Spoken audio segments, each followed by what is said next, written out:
Petrolhead itu kalau di sosmed ngomongnya luar biasa ya. Mobil tuh harus begini, begitu, begini, begitu. Pas punya duit 400 jutaan, 300 jutaan, yang dibeli bukan mobil kayak gini. Bukan mobil petrolhead, yang dibeli apa? HR-V gitu-gitulah ya. Sebenarnya ya, kalau kalian mobil buat harian dan kalian hampir nggak pernah bawa orang lain di mobil kalian, ya cuma kalian doang, ya paling di bagasi ada barang sedikit gitu ya. Dan tiap hari commuting kantor tiap hari, atau misalkan kalian lagi kuliah gitu ya. Kenapa harus beli mobil yang biasa-biasa aja? Yang begini dong. Mobil petrolhead beneran. Wih. Tapi ini nggak dijual, ini punya temen gua. Jadi mobil-mobil begini dibikinnya susah-susah sama engineer dan kawan-kawan.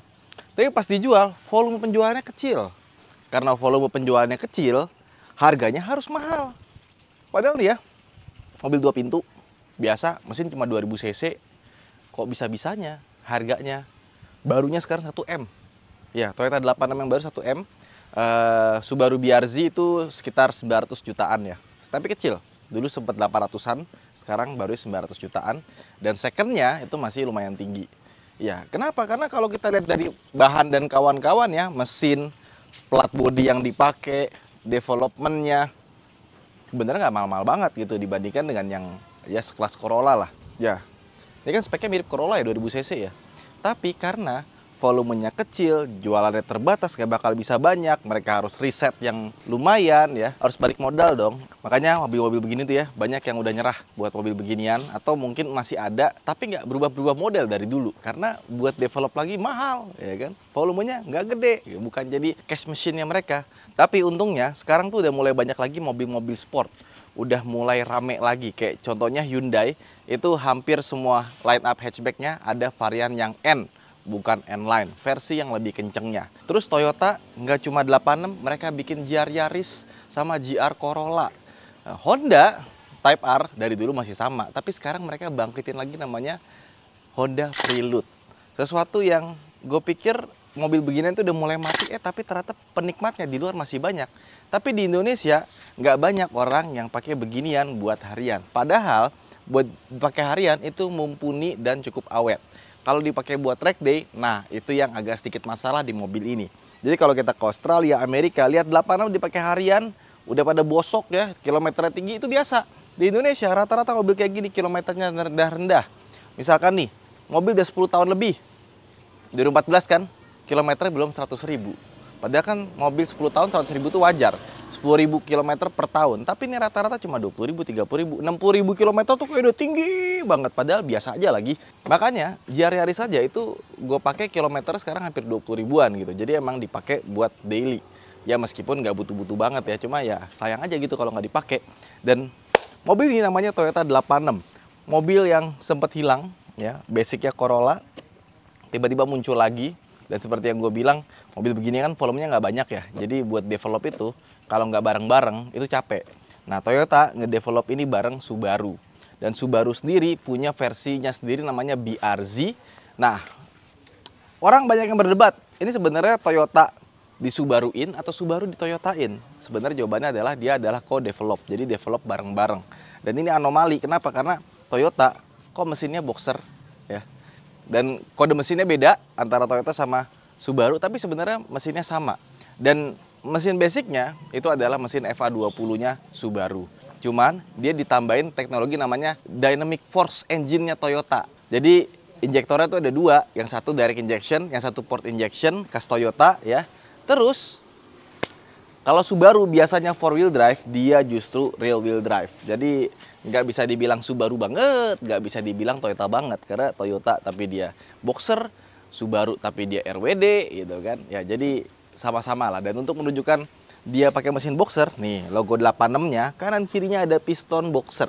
Desain gua nggak banyak komen karena desainnya keren.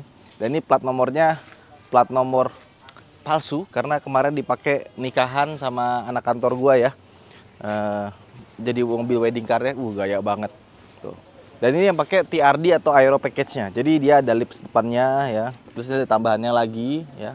Desainnya sampai sekarang masih keren. Peleknya udah ganti, remnya jadi ini sebenarnya masih asli, cuma dikasih tempelan biar kelihatan udah ganti BBK padahal belum. Terus ke samping, spionnya juga masih sama. Wah, enak nih mobil kalau pas kita duduk nyetir di dalam. Ke belakang, desainnya masih cakep dan udah cukup berumur kan ya. Tapi dilihat sampai sekarang itu masih keren. Gue suka sama desainnya Toyota 86 atau Subaru BRZ. Ya, meskipun tidak ada keluar model barunya, cuma ini masih cakep. Knalpotnya 2 di belakang, udah diganti juga, ditambahin diffuser bawaan dari TRD-nya. Dan kalau kita buka bagasinya, ya, cuma segini aja bukannya. Terus dia punya ban serep lebih gede, makanya ya kelihatannya seperti ini. Jadi emang buat bawa-bawa barang nggak terlalu besar, tapi kalau kalian cuma pakai buat pulang pergi kantor, nggak perlu bawa barang banyak sendirian, ini aja udah cukup ya. Terus lihat tuh sampingnya tuh, wah lakukannya cakep ya. Ya pokoknya mobil udah umur segini, tapi dilihat tuh masih belum obsolete, masih belum kelihatan ini ya tua gitu ya, masih kelihatan modern. Jadi kalau soal desain 86 itu cakep. Kalau desain interiornya sebenarnya nggak wah-wah banget ya, tapi desainnya cukup niat, terutama dari lekuk-lekukannya dan kualitas pemilihan bahannya juga lumayan bagus sih. Banyak empuk-empuknya, terutama di bagian dashboard nih atas, empuk-empuk semua ya, ini karbon-karbonan. Dan kalau misalkan bawaan standar itu head unitnya jelek banget ya, ini kebetulan udah diganti sama yang lebih gede. Di bawahnya ada AC, udah dual zone, kemudian di bawahnya ada tombol-tombol lagi buat AC-nya, termasuk di bawah ada push start stop engine button-nya, tempat buat naruh-naruh barang, dan ini bawahnya dikasih velvet atau bludru ya. Ini ada USB-nya, ini kayaknya tambahan tapi ya. Nah, tuas transmisinya kalau yang Matic itu bentuknya kayak gini, tapi atasnya udah habis, copot kayaknya. Ada buat mati stability control, ada sport, snow, terus ada VSC sport ya, karena stability controlnya kalau kita matiin biasa itu dia nggak sepenuhnya mati, tapi kalau pakai sport, nah itu baru terasa bedanya. Dan di belakang sendiri, kalau kalian perhatiin gitu ya, dia tuh belakangnya pakai LSD bawaan dari Torsen. Jadi emang ready buat drifting atau buat balapan. Ya. Terus di sini juga ada pemanas kursi ya. Jadi kursi bisa jadi hangat. Nah ini aslinya nggak ada nih tambahan. Artinya cuma kosong gitu doang. Tapi dikasih ini bukan apa-apa ya. Ini cuma ginian doang sih. Tapi bisa membantu cukup. Nah mobil-mobil kayak gini tentunya kita nggak bisa berharap punya tempat penyimpanan yang banyak ya. Tempat penyimpanan cuma sebelah kanan tuh kecil. Cuma satu cup holder. Di sini nggak ada lagi. Terus ini ada ruang penyimpanan, udah soft opening tapi juga nggak gede. Nah, pajaknya berapa? Ini sekitar 6 juta per tahun ya, jadi nggak mahal. Oke, belakangnya sempit tapi buat darurat bisa. Jadi kalau misalkan kalian sama temen tiba-tiba ada yang mau nebeng, ya udah suruh aja di belakang. Tapi ya itu nggak bisa terlalu lega. Sisanya overall ya gini-gini aja ya. Ada lampu kaca sama ada lampu di bagian sini. Spionnya dia sudah ada headlight tapi belum elektrokromatik. Ada pedal shifter, lampu seinnya sama switch lampunya itu ada di sebelah kiri, bukan di sebelah kanan. Sebelah kanan untuk wiper sama ada cruise control. Nah ini ada odo trip sama display. Ya gitu aja. Knalpotnya diganti, makanya berisik. Dan seperti yang gue bilang, kilometernya baru 37.000 saja. Dan orang tuh naik mobil begitu banyak ugal-ugalan. Dan sedihnya banyak yang apa ya? Aduh, kenapa diginin sih? Dan sedihnya tuh banyak yang nyetirnya masih belum bagus, akhirnya pada nabrak. Jadi beberapa kali ya, gue bukan dimintain sih, tim dari garasi gubernur itu disuruh ngecekin 86, liatin dong. Kebanyakan bodinya udah nggak original. Ya karena ada aja lah yang kena nabrak sini, nabrak situ.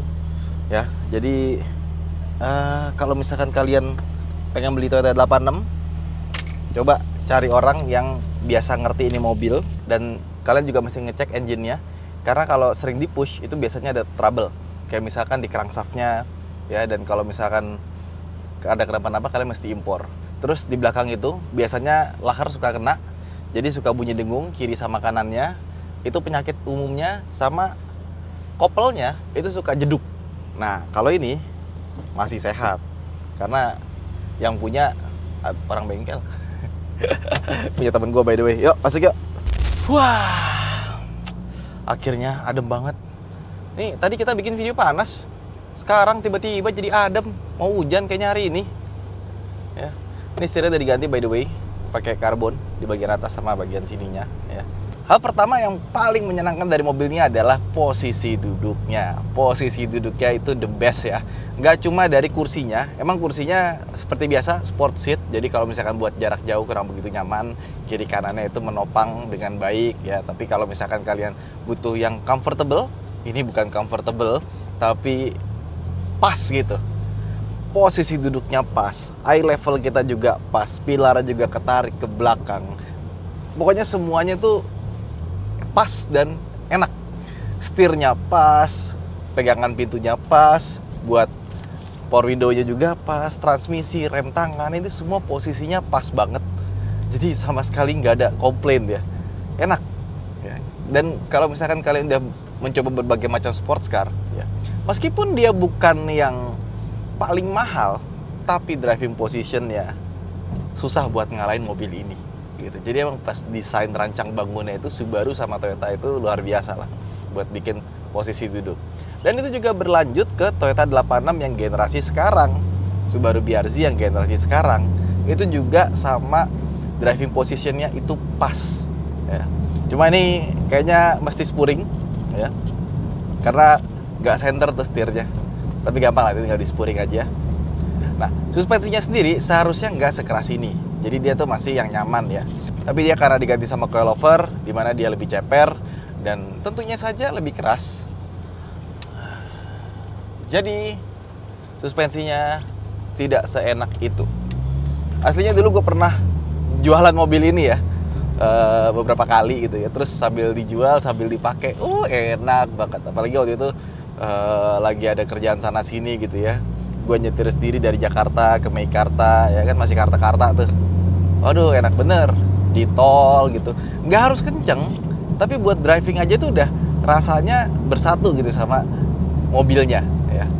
Ada beberapa orang yang membandingkan mobil ini dengan Miata, apalagi kalau Miata itu punya kelebihan yang nggak dimiliki sama 86, yaitu atap yang bisa terbuka. Tapi pas kita duduk ya, kita lihat kanan kiri, mengoperasikan tombol-tombol dan kawan-kawannya, itu lebih enak ini dibandingkan dengan Miata. Miata tuh kayak masih agak tenggelam gitu. Kalau ini kayak pas tingginya ya. Apa ya, shoulder line-nya itu tinggi kalau Miata itu. Cuma itu mobil yang enak juga. Dan harganya kalau kalian cari dengan tahun yang sama, Miata itu biasanya lebih murah dibandingkan dengan 86. Nah, lari dari mobil ini lumayan ya. Kalau kenceng banget enggak, masih kencengan GR Yaris. Mesinnya 2000 cc, tenaga 197 HP, dan torsinya 205 Nm. Di atas kertas, dengan 2000 cc tapi hampir 200 HP ya, itu menurut gue udah lebih dari cukup. Bahkan tergolong kencang. Tapi untuk sebuah mobil yang sporty, B aja. Ya zaman sekarang mobil udah kencang-kencang banget. Dan yang sekarang itu kan masalah performance sudah diperbaiki ya. Karena kan dulu mesin 2000-nya banyak yang komen, wah kurang lari nih, udah tekan minyak tak laju-laju katanya. Tapi sebenarnya bukan itu yang dicari. Karena yang paling enak adalah response engine-nya. Jadi suara engine-nya, response-nya itu bagus banget ya. Dan dia tuh ketika dibawa RPM tinggi, nah teriakannya tuh masih bisa dinikmati gitu. Jadi memang untuk sebuah sports car ya, dibandingkan dengan GR Yaris lebih kenceng. Tapi ini tuh meskipun nggak kenceng ya, tapi ada feelingnya tuh dapat gitu. Kalau GR Yaris kan dia turbo 1600 cc 3 silinder, jadi masih ada suara 3 silindernya yang kurang enak. Kalau ini enggak, ini suaranya lebih enak dibandingkan dengan GR Yaris meskipun nggak sekenceng GR Yaris. Dan kalau kalian beli 86, sebenarnya paling menyenangkan itu adalah transmisi manualnya. Ya, dia punya transmisi manual bawaan dari Aisin Toyota, dan untuk transmisi otomatiknya 6 speed, dia tuh komputernya ngemimik dual clutch meskipun dia bukan dual clutch. Jadi transmisinya tuh kalau kita pakai pelan, dia masih kayak ada dert-dert gitu ya dikit ya. Dan kalau misalkan kita shifting, itu tendangannya lumayan berasa. Gitu. Jadi nggak halus-halus banget pas kita pakai buat parkir atau semacamnya. Nah, ini masuk gigi 1 ya, gas. Gigi 2. Nah, udah hampir 100 saja. Larinya oke, cuma nggak sewah itu gitu.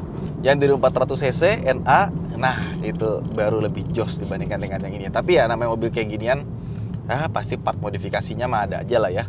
86 itu adalah mobil yang punya part super banyak. Jadi kalau misalkan kalian pakai modifikasi, engine tambah supercharge dan kawan-kawannya, itu bisa banget ya. Mau dari merek apa sampai merek apa itu ada listnya. Even Om Kiki dia bikin body kit Karma khusus untuk Toyota 86 sampai 2 model. Dan ada model untuk yang 86 yang seri terbaru. Kalau kita ke mungkin Osaka Automes, Tokyo Auto Salon, 86 itu udah kayak berserak banyak banget. Cuma untungnya sekarang yang gue bilang tadi, sekarang tuh pabrikan tuh udah mulai revival, mengembalikan mobil-mobil sports car macam ini. Tiba-tiba Nissan bikin Z baru, ya kan? Terus Honda bikin Prelude, dan katanya Toyota mau bikin Celica baru nih. Supra juga balik meskipun dari BMW ya. Semuanya tuh bermula dari 86. Dia ngelihat 86 sukses, bisa bikin car culture, dan ternyata masih ada peminatnya. Dan mungkin beberapa orang yang udah kehilangan minat dengan mobil-mobil ala petrolhead kayak gini gitu kan. Terus pas dia nyobain ini, kok enak ya? Kok seru ya? Akhirnya mobil-mobil seperti ini hidup kembali. Karena sempat ada lost generation lah. Dimana tuh kayak misalkan 2014 gitu tuh mobil sports car tiba-tiba hilang, nggak ada keluar model baru, sepi lah. Ya, hidup tuh singkat. Nyetir mobil yang menyenangkan lah. Jadilah petrolhead beneran gitu loh. Kalau di sosmed ngomong A, B, C, D, E, F, G, ya kan. Pas beli mobil belinya HRV padahal punya budget tuh. Maksudnya nggak semua orang sih ya. Maksudnya ada beberapa orang yang banyak banget dia bisa beli mobil lebih dari 2 gitu ya. Tapi 1, 2, 3 semuanya mobil yang sama semua gitu loh. Yang SUV semua, sedan 1. Ayolah mobil sport 1 lah. Dijual lagi juga harganya masih bagus kok. 86 dari zaman Covid sampai sekarang masih bertengger di 300, 400, 300, 400. Nggak jeblok tiba-tiba jadi 200, 100 juta juga gitu loh. Dan waktu itu 2014 harganya sekitar 600 jutaan ya. Kalau yang facelift generasi yang ini itu masih dapat di 500 jutaan. Tapi yang untuk 86 yang new model yang udah ganti generasi itu masih ada di 700, 800 jutaan. Tapi emang terlalu sih menurut gua untuk 86 1M, di mana Subaru masih bisa jual dengan harga yang terjangkau ya. Ya itu agak lumayan bedanya. Jadi ya mobilnya sama, Subaru aja nggak sih? Tapi untuk yang varian ini waktu itu harga antara Subaru sama Toyota nggak terlalu deket, orang lebih pilih Toyota. Tapi yang sekarang karena Subaru lebih murah ya, orang ambil Subaru. Mana sekarang ada one make race-nya, balapan. Ini kok jadi curhat ya. Anyway, kalau kita pakai buat harian, konsumsi bahan bakar dari 86 ini nggak boros-boros amat kalau kondisi standar. Jadi pas kita pakai, ini tuh kayak nggak jauh beda sama kita bawa Corolla Altis ya. Konsumsi bahan bakarnya buat dapetin 110, 111, 12 itu masih oke. Tapi once yang udah heavily modified, nah itulah bisa traktis, bisa super boros. Dikasih supercharge, gue pernah bawa yang pakai supercharge, buset deh borosnya ampun. Nah ketika masih standaran gini, ini masih acceptable banget, kecuali mesinnya udah nggak sehat. Ya itu aja sih tentang Toyota 86 ya. Buat teman-teman yang pernah punya mobil ini, coba komen di bawah bagaimana rasanya, bagaimana merawatnya. Apalagi yang masih standar, kinyis-kinyis, coba komen di bawah. Dan sampai jumpa di vlog berikutnya. Jangan lupa untuk like dan subscribe. Terima kasih telah menonton. Bye-bye.